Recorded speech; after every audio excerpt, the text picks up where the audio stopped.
All righty. Good morning. God bless. Good morning. God bless. Let's get our video back up.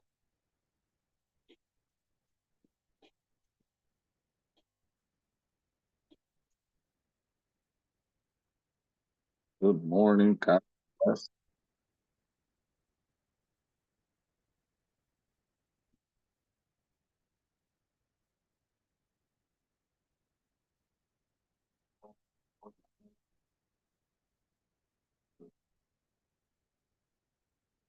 All righty, folks. It's a new day. How do I get?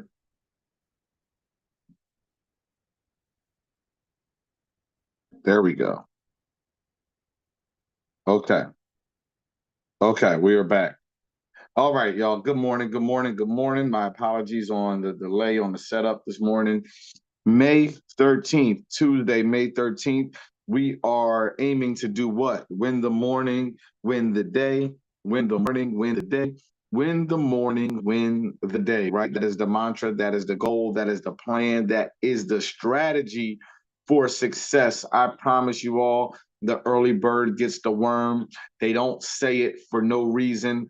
If you get up, get started, and get going, you'll find yourself to be really productive throughout your day. This morning, me and the wife, we went to the gym, 5:30 a.m. We got in our workout, and we're back home and ready to rock and roll and talk about winning the morning by focusing on mental health today. On Tuesdays, we zero in on our mental health pillar, right? The other four core areas of growth. On Mondays, we talk about spiritual health, which create a domino effect into our mental health, then to our emotional health, then to our physical health, and then lastly to our financial health, which I believe those five together are core foundational pillars of success, right? In life, we want to be spiritually grounded and thriving. And the same goes for our mental, emotional, physical, and financial states. We just want to get better 1% every day. We just want to get a little bit better. And so it's easier to do that when we're focusing on an area of growth. And so today, we're going to be talking about mental health. If you all have a chance to get my book, and this is an old one, this might be one of the very first books that I got ordered when I published the book last year. You see, it's all wrinkled up and beat up. Um, but here in the book, in chapter 2, we talk about mental health, right? We talk about mental health. There's This book is full of great quotes, affirmations, benefits of prioritizing the pillar of focus, tips, strategies, suggestions on how to get a little better. And then today, I highlighted a very specific tip that I want you all to try on to improve your mental health. But if you check out the book, the first quote of the book says, being mentally focused. The first quote of the chapter says, being mentally focused requires knowing which thoughts to act on and which thoughts to leave behind, right? We want to have a clear mind. Every action, every reaction, everything that we do starts with a thought process. And that thought process manifests itself into words and actions. And so we need to decide which thought processes we are going to allow to manifest into reality, right? We are in control all the way up until somebody else is dealing with the words that come out of our mouths or the actions that we take, right? And then it's on that person or the public to receive what you put out. And you never know how they're going to receive it, right? So you want to err on the side of caution. You want to present yourself as your best self, and make sure that people are appreciating the opportunity that they have to be in your presence. Because if I didn't remind you, and if I haven't told you, or if nobody's ever told you, you are enough. You are one of a kind. You are a rare gem. You are a once in a lifetime experience, right? So show up as such. Show up as a diamond in the rough. Show up as a joy and a pleasure and a unique and rare opportunity that people have to engage. Um, I try to appreciate every single person as individuals on that level. I try to meet them right there, appreciating their uniqueness and their individuality and giving them an opportunity to blow my mind, right? As just being their best selves, being their best selves. Um, Affirmations in the morning. What I encourage you all to do, and this is really important for mental health, is to speak positively to yourself, speak life over your day, speak success over your day, speak hopefulness over your day, right? Speak things into existence over your life. And so, some affirmations I ask you all to repeat after me, right? Check it out. I believe in myself. I am resilient in the face of challenges. I trust myself to make the right decisions. I love and accept myself. And lastly, I am kind to myself and others. Out of all the affirmations that I have in this book, I think these are my favorite for the title, right? For growing mentally, I think these are my favorite affirmations. These are the key to success, to unlocking mental clarity and knowing that you have arrived at a healthy mental state. You should be believing in yourself and your potential and your dreams and your goals. You should be resilient to challenges. You know that they are coming. We all know that challenges are coming. So don't act like we don't know what's going to happen. So be prepared and ready to step up and jump over hurdles and challenges. Trust yourself. If you can't trust yourself, then how can anyone else trust you? And in this world, we have to build relationships and trust people to get ahead, right?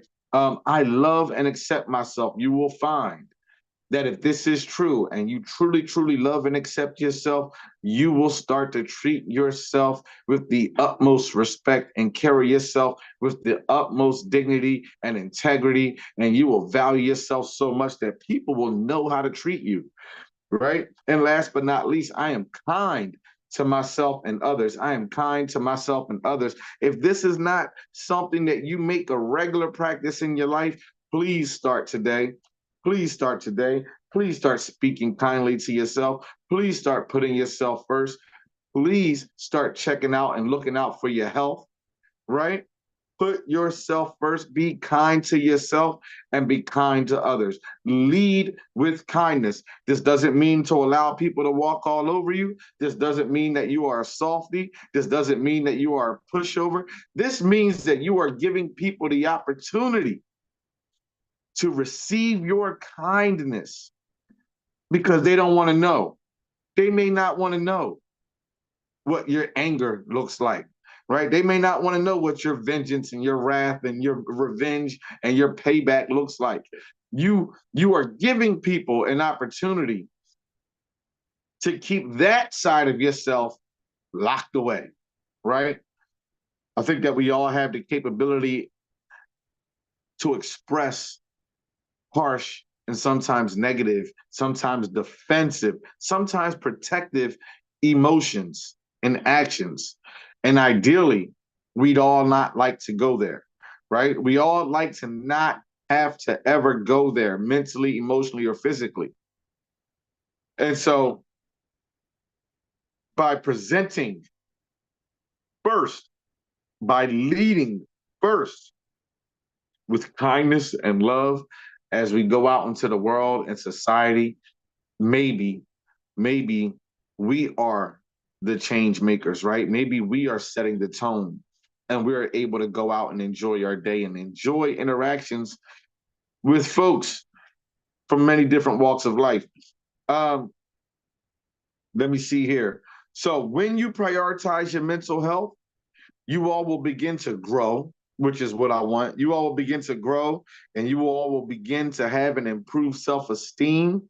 You will begin to have increased energy levels. There's nothing like being out and about in the world when you're feeling good about life. You'll begin to reduce depression and anxiety in your life. I always pray for people dealing with depression and anxiety. You will have a greater ability to manage your emotions, right? This is why the mental health pillar is the domino effect that clears emotional health pillar, right?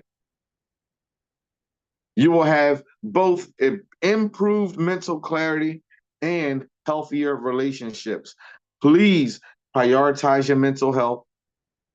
Let's improve the way that we think, the way that we move, the way that we act, the way that we respond, and let's improve our relationships, our personal relationships, our professional relationships, the way that we engage with people in public. Let's improve that. And focusing on your mental health will help you get there. All righty. So a few tips from the book, and then I'm gonna share the topic of the day. Um, a few tips from the book. If you want to get mentally focused, number one, eliminate distractions. Number two, practice mindfulness and meditation. Number three, exercise and eat well. It's excellent for your mental health. And might I add, get the proper amount of rest. And last but not least, improved mental health goal that's in the book is to set smart goals. To set smart goals and a to-do list. This will keep you on task, and keep you on track, and help you get through your day without feeling overwhelmed or confused or lost in your day. Right? Make sure you write things down so that you have a pathway forward.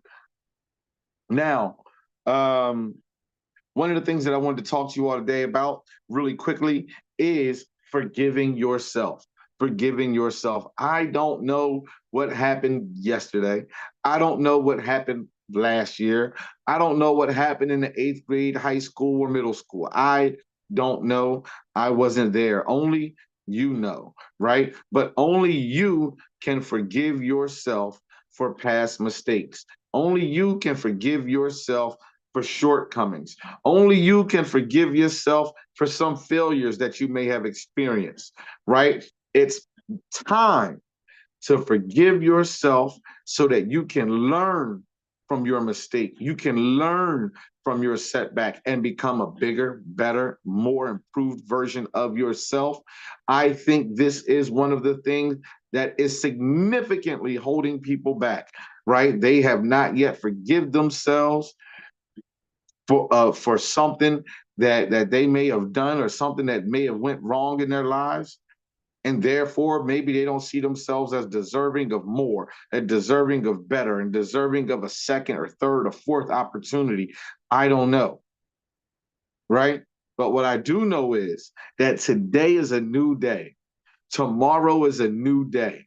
Next week is a new week, and following month is a new month. 2025 is a new year, and this could be the time for a new you. But you have to get over your trauma. You have to get over your failures, your setbacks. You have to forgive yourself. You have to love up on yourself. You have to treat yourself as a newborn with new opportunities and a new chance to get right with yourself and with your potential. There is a superstar locked away inside of there. And if you can't forgive yourself, you will never allow yourself to grow and reach your full potential. A few tips. You want to know how to forgive yourself? Try these four things on. Accept responsibility for your actions. Accept responsibility for your decisions and your choices. Feel guilty without dwelling, right? There's nothing wrong with understanding and accepting the fact that, hey, shit, I was wrong. Oh man, I made a mistake, right? Feel guilty. You know, man, I feel terrible, right? I feel guilty. I made a mistake, but I'm not going to feel guilty for the next 40 years. I might not feel guilty for the next 40 hours, right? I'm going to forgive myself. I'm going to ask for forgiveness. I'm going to amend my mistakes. That's the next tip. And I'm going to see if I can move forward and put that thing behind me. Last tip, focus on what you learned. Focus on what you learned and how you can grow. Everything, even your mistakes, can be a learning opportunity, a new opportunity for you to get better, right? So forgive yourself, love yourself, know that you deserve a second chance, right? A third and fourth chance, even. Every day is a new opportunity to get right. God bless you all. Forgive yourselves. Remember to focus on your mental health pillar today, but also keep the others in mind. Spiritually focused, emotionally focused, physically focused, financially focused. Let's grow one day at a time. Please share. You can find my book on Amazon.